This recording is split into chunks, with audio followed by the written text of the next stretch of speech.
क्या आपको लगता है कि लाइट्स बंद करने से आप महफूज हो गए हैं? याद रखिए, अंधेरा सिर्फ रोशनी का खत्म होना नहीं है, बल्कि ये इन चीजों के जागने का वक्त है जिन्हें आप देख नहीं सकते। आज जो कहानी मैं आपको सुनाने जा रहा हूं वो आपके जहन के हर बंद दरवाजे को तोड़ देगी। मैं आज आपका सुकून छीनने और आपकी रातों की नींद हराम करने आया हूं। अगर आपका दिल कमजोर है तो अभी ये वीडियो बंद कर दें, क्योंकि अब पीछे मुड़ने का रास्ता खत्म हो चुका है। कराची के साहिल पर फैला हुआ ये इलाका जितना पुरसुकून नजर आता है, इसकी गहराई में इतने ही भयानक राज दफन है। ये जिक्र है एक ऐसी ही रात का जब बादलों ने चांद को छुपा रखा था और समंदर की लहरों का शोर आम दिनों से कहीं ज्यादा बुलंद और खौफनाक था। फरहान, जो एक निजी बैंक में अफसर था, DHA फेज 8 में अपने नए घर की तामीर का मुआयना करने के लिए रात गए वहां से गुजर रहा था। इसे वहम व गुमान भी नहीं था कि ये सुनसान सड़कें इसे एक ऐसी हकीकत से रोशनास कराएंगी जिसका तसव्वुर कोई जी होश इंसान नहीं कर सकता। जैसे ही फरहान की गाड़ी खाबान कासिम के आखिरी सिरे पर पहुंची, जहां इस वक्त स्ट्रीट लाइट्स का नाम और निशान नहीं था, गाड़ी के हेडलाइट्स की रोशनी में इसे सड़क के बीचों बीच एक अजीब सी रुकावट नजर आई। इसने गाड़ी रोकी तो देखा कि वहां पुराने जमाने की एक बड़ी सी लकड़ी की संदूक पड़ी थी। इसे हैरत हुई कि इतनी महंगी और जदीद आबादी में ये पुरानी चीज कहां से आई। इसने हिम्मत की और गाड़ी से बाहर निकला ताकि इसे सड़क से हटा सके। जैसे ही इसने इस संदूक को हाथ लगाया, इसे एक ऐसी ठंडक महसूस हुई जैसे इसने बर्फ के ब्लॉक को छू लिया हो। वो संदूक लकड़ी का नहीं बल्कि इंसानी हड्डियों जैसी किसी सख्त और जर्द चीज का बना हुआ महसूस हो रहा था। अचानक समंदर की तरफ से आने वाली हवा का रुख बदला और फिजा में सड़े हुए गोश्त और काफूर की मिली जली बो फैल गई। फरहान का दिल जोर जोर से धड़कने लगा। इसने सोचा कि इसे फौरन यहां से निकल जाना चाहिए, लेकिन जैसे ही वो मुड़ा, इसे महसूस हुआ कि इसकी गाड़ी की पिछली नशिस्त पर कोई बैठा है। हेडलाइट्स की मध्यम रोशनी में इसे सिर्फ एक लंबा साया नजर आया जिसका कद इतना था कि इस कसर गाड़ी की छत से टकरा रहा था। वो कोई इंसान नहीं था, क्योंकि इसके जिस्म से धुएं जैसी लिपटें निकल रही थीं और उसकी उंगलियां गैर मामूली तौर पर लंबी और नोकीली थीं। फरहान के कदम जमीन में गुड़ गए। वो चीखना चाहता था लेकिन आवाज हल्क में फंस कर रह गई। वो साया आहिस्ता आहिस्ता गाड़ी से बाहर निकला।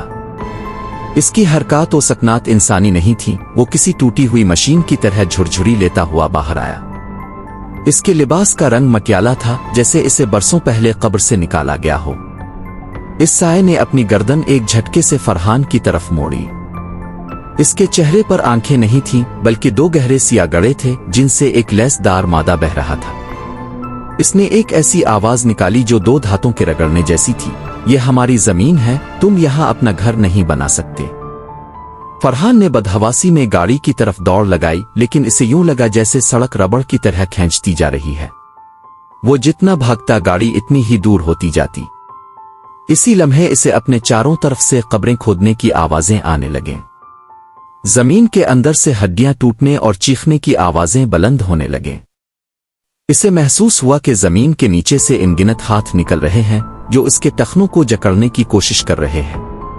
ये वो लोग थे जो शायद सदियों पहले इस साहिली पट्टी पर किसी वबा आजंग में मारे गए थे और जिनकी कब्रों पर आज के जदीद पिलाट काट दिए गए थे। खौफ के इस आलम में फरहान का दम घुटने लगा। वो काला साया अब उसके बिल्कुल सामने था और उसके ठंडे हाथों ने फरहान की गर्दन को जकड़ लिया। इसकी गिरफ्त में ऐसी ताकत थी कि फरहान को अपनी हड्डियां चटकती हुई महसूस हुईं। इसे अपनी मौत सामने नजर आने लगी। फिजा में एक अजीब सा शोर बरपा था, जैसे हजारों रूहें एक साथ मातम कर रही हों। फरहान की आंखों के सामने अंधेरा छाने लगा, लेकिन ऐन इसी वक्त इसे दूर से एक गाड़ी की रोशनी नजर आई। फरहान की आंखें अब तकरीबन बंद हो रही थीं और उसका सांस टूट रहा था, लेकिन सामने से आने वाली गाड़ी की तेज रोशनी ने इस योले को एक लम्हे के लिए पीछे हटने पर मजबूर कर दिया। वो रोशनी किसी आम गाड़ी की नहीं थी, बल्कि पुलिस की एक पुरानी मोबाइल थी जो गश्त पर निकली थी। जैसे ही मोबाइल करीब आई, वो काला साया धुएं की तरह फिजा में बखर गया और फरहान बेसुध होकर सड़क पर गिर पड़ा। जब इसे होश आया तो वो दो कांस्टेबल्स के दरमियान बैठा था। इनमें से एक बड़ी उम्र का था जिसका नाम खान बाबा था। खान बाबा ने इसे पानी पिलाया और गहरी नजरों से इसे देखते हुए बोला, बेटा तुम इस वक्त यहाँ क्या कर रहे हो? क्या तुम्हें किसी ने बताया नहीं कि इस मोड़ के बाद इंसानों की बस्ती खत्म हो जाती है? फरहान ने हाँफते हुए अपनी बिपता सुनाई और इस संदूक और साए का जिक्र किया। खान बाबा की रंगत उड़ गई। इसने अपने साथी को इशारा किया कि फौरन यहां से निकलो। गाड़ी में बैठकर खान बाबा ने जो इंकिशाफ किया वो फरहान के लिए किसी क़यामत से कम नहीं था। इसने बताया कि जिस जगह फरहान अपना घर बना रहा है वो दरअसल उदामन साहिल की वो कदीम पट्टी है जहां अंग्रेजों के दौर में एक ऐसी जेल हुआ करती थी जिसका रिकॉर्ड सरकारी फाइलों से मिटा दिया गया था। वहां बागियों और संगीन मुजरिमों को लाया जाता था और उन्हें ऐसी अजियतें दी जाती थीं जिनका जिक्र सुनकर रूह कांप जाए। जब वो कैदी मर जाते तो उन्हें किसी कफन जनाजे के बगैर इसी रेत में दबा दिया जाता था। खान बाबा ने बताया, वो जो तुमने देखा वो कोई एक रूह नहीं थी, वो इन सैकड़ों मजलूमों के गुस्से की एक शक्ल थी जिनकी हड्डियों पर आज तुम लोग सीमेंट और कंक्रीट खड़ा कर रहे हो। वो संदूक जिसका तुमने जिक्र किया वो दरअसल इस जेल के जल्लाद का सामान था जो मरने के बाद भी अपनी कब्र से बाहर निकलकर उन रूहों की निगरानी करता है।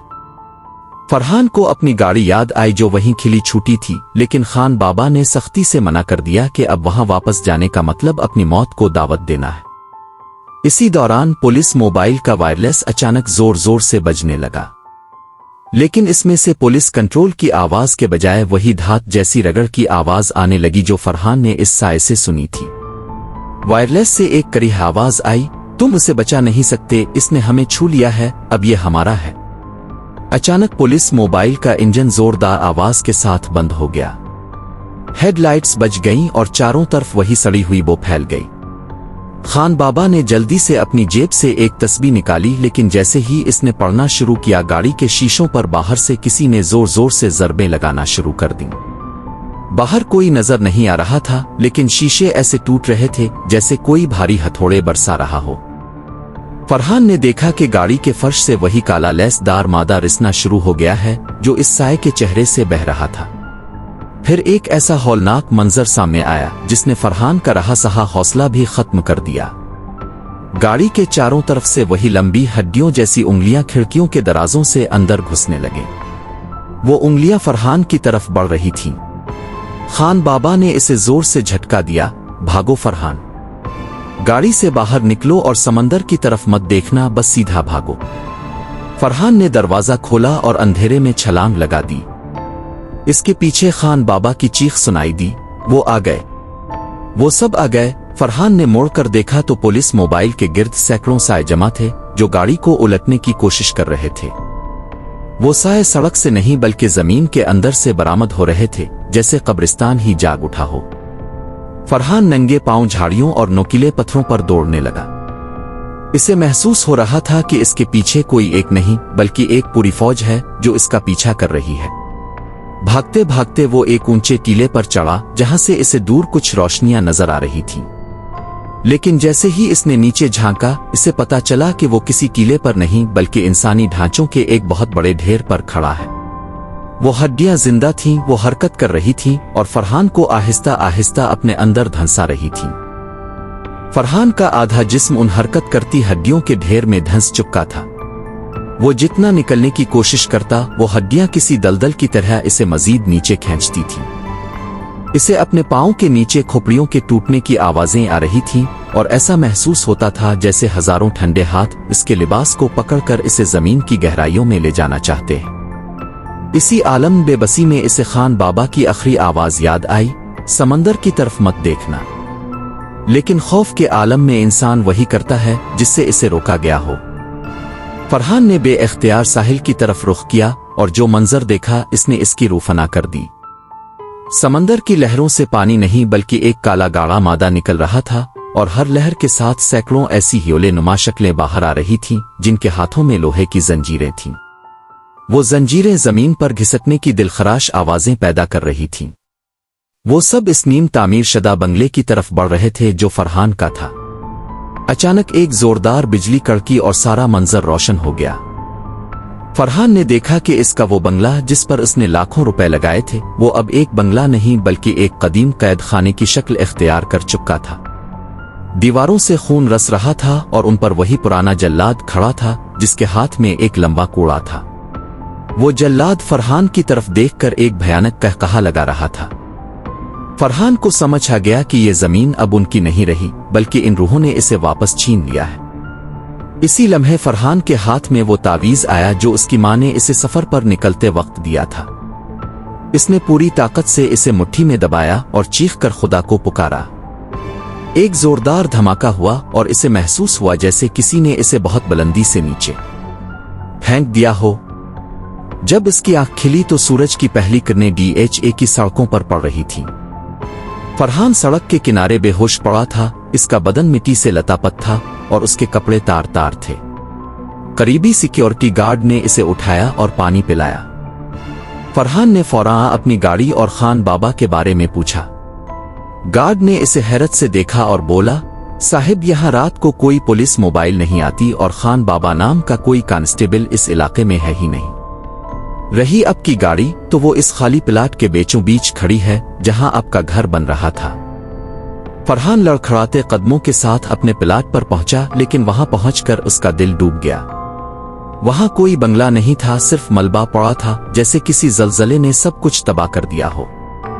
इसकी गाड़ी के चारों तरफ इंसानी हाथों के निशानात थे, लेकिन सबसे खौफनाक बात यह थी कि गाड़ी के बोनट पर वही पुराना लकड़ी का संदूक रखा था जो अब खुला हुआ था।